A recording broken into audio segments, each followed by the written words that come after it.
The diner smelled of fresh coffee and buttered toast that morning, but for one man sitting quietly in the corner booth, the air was heavy with memories.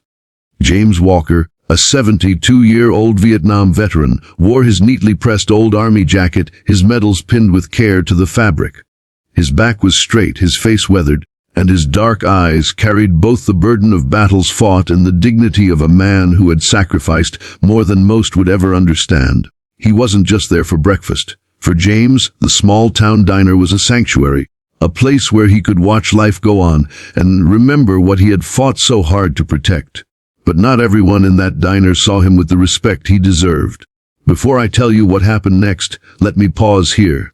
If you believe in standing up for what's right, if you believe respect must be earned and given, I invite you right now to like this video, comment your thoughts, and subscribe to Exposed Tales, so together we can keep sharing stories that reveal truth, justice, and humanity.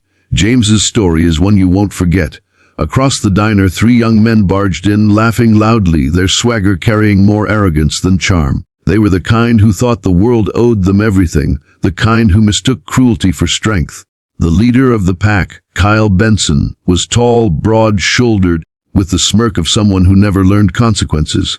He'd grown up in town, known for his short temper and quick fists, a bully even in adulthood. His two sidekicks followed his lead like shadows, waiting for scraps of approval. When Kyle's eyes landed on James, something shifted. Maybe it was the old army jacket. Maybe it was the calm, steady way James carried himself, but Kyle saw an easy target. A man too old to fight back, too quiet to resist. "Look at this old relic," Kyle sneered as he walked up to James's booth. "Think you're some kind of hero with those shiny little pins." His voice carried loud enough for the entire diner to hear. Conversations hushed. Forks stopped midair. The waitress froze, clutching her notepad nervously. James didn't flinch. He looked up at Kyle with steady eyes, the kind that had seen fire, death, and sacrifice, and said softly, "Respect isn't about age or medals. It's about how you treat people." Kyle chuckled, then leaned in closer. "Respect? You don't deserve a damn thing, old man." And with a sudden, cruel slap, he struck James across the face. The sound echoed through the diner like a gunshot. Gasps filled the room. An elderly woman covered her mouth. A young boy clutched his mother's hand tighter. No one moved. James's cheek burned, but he did not retaliate. He simply stared at Kyle with a calm strength that unnerved the bully. His silence was louder than any words he could have spoken. But what Kyle did not know, what no one in that diner yet realized, was that James Walker was not alone. His son Marcus Walker was due to arrive any minute. Marcus wasn't just any man.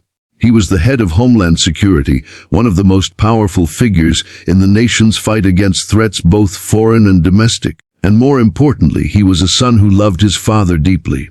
Minutes after the slap, the diner door swung open. In walked Marcus, tall, broad-shouldered like his father once had been, dressed sharply in a dark suit.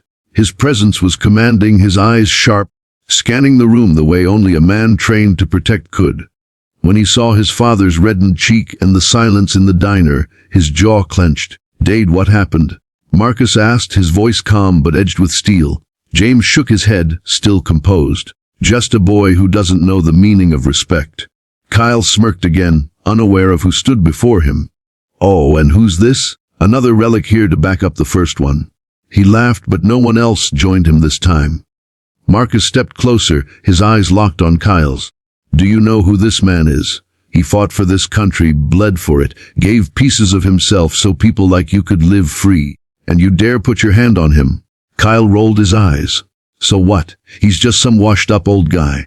Nobody cares." That's when Marcus leaned in, lowering his voice, his words heavy with controlled fury. "He's not just some old guy. He's my father. And I am the man who decides how safe this nation is from the inside out. Head of Homeland Security. And let me tell you something. If you think there are no consequences for hurting a veteran, for humiliating a man like him, then you've just made the biggest mistake of your life." The diner seemed to hold its breath. Kyle's smirk faltered for the first time. His friends shuffled nervously, realizing the gravity of the situation. The waitress, tears brimming in her eyes, whispered, "Thank you," under her breath, her voice trembling. Marcus didn't lay a hand on Kyle, but his words carried more weight than any fist ever could. He pulled out his phone, made a single call, and within minutes, Local police officers were walking into the diner. Kyle tried to protest, stammering excuses, but it was too late.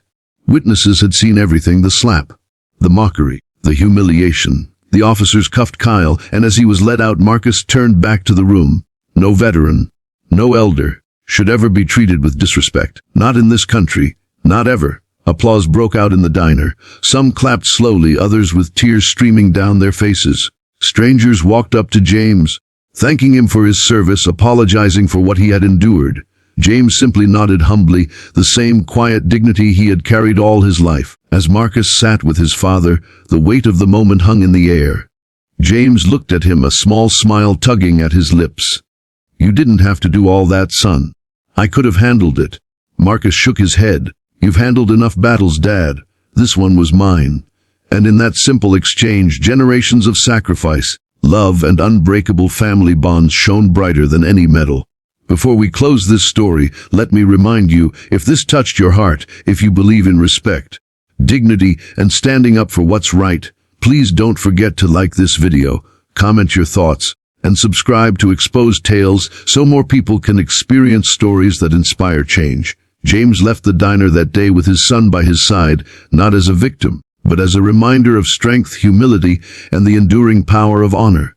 And for everyone who witnessed it, the message was unforgettable. Respect is not optional, it's the foundation of humanity.